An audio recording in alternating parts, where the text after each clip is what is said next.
Hi, my name is Jeremy Mosier. I'm with GMInstrumentCluster.com. Today I'm going to show you how to take out an instrument cluster out of a '05 Buick Park Avenue. Tools you're going to need is a 7mm socket, either it be on a straight wrench or socket or nut driver or what have you. You're also going to need a little pocket screwdriver so you can disconnect some of the electrical connectors that are in behind the bezels. You're also going to need, if you're in a dark area, you're going to need a trusty flashlight as well. What we're going to do is we're going to go ahead and jump into the car here. Sitting in the driver's seat, we're going to hit the emergency brake, number one. Always hit the emergency brake. We don't want the vehicle to move around or be dangerous in any way, shape, or form. We're going to put the key in the ignition.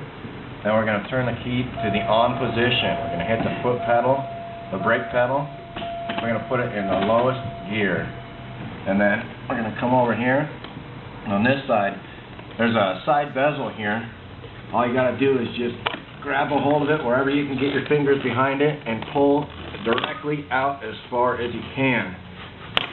And then it's got a little boot behind it. That's why I got to pull straight out. We're going to go ahead and put this to the side. There's one of the 7mm sockets that I told you need. There's one screw right up here. And we're going to go ahead and take this out here.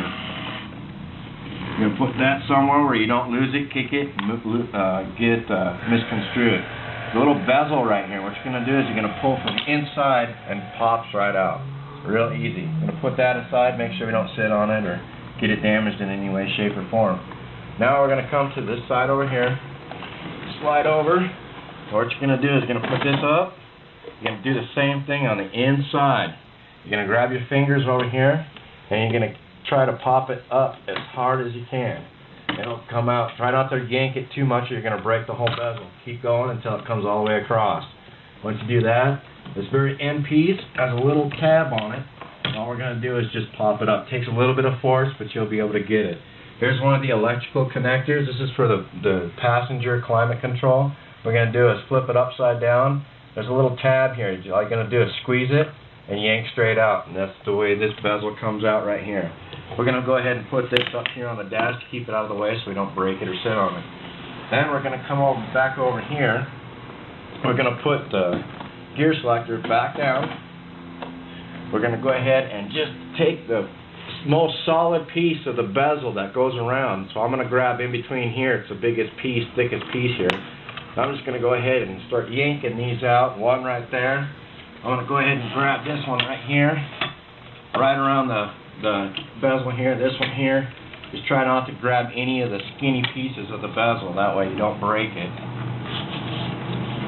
And just give it a little bit of a tweak and it'll pop right out.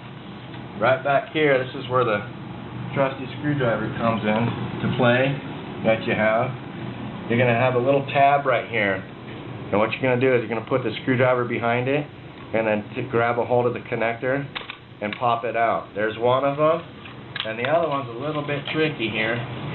It's down underneath here. What you're going to do is lift up on the harness, and you're going to put the screwdriver down inside here. You're going to tweak it a little bit so it gets out of there, and then yank that out. That's your second connector. Then we'll go ahead and just put this out here on the dash and keep it away so once again we don't break it or damage it. And we're going to turn the radio back off. Now we're in here. We're going to go ahead and come over here, and inside here there's a little bitty ducting here, and what it is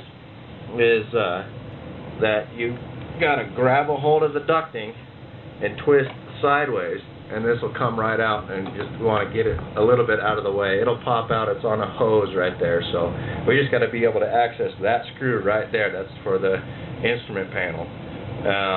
Now we're going to go ahead and take that screw out. And there's four screws on each corner of this bezel.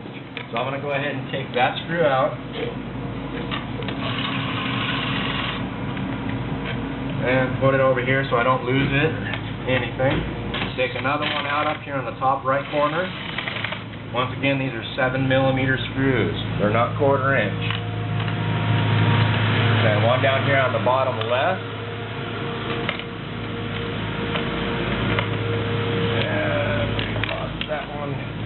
Down on the side, and then there's one here up on the top left.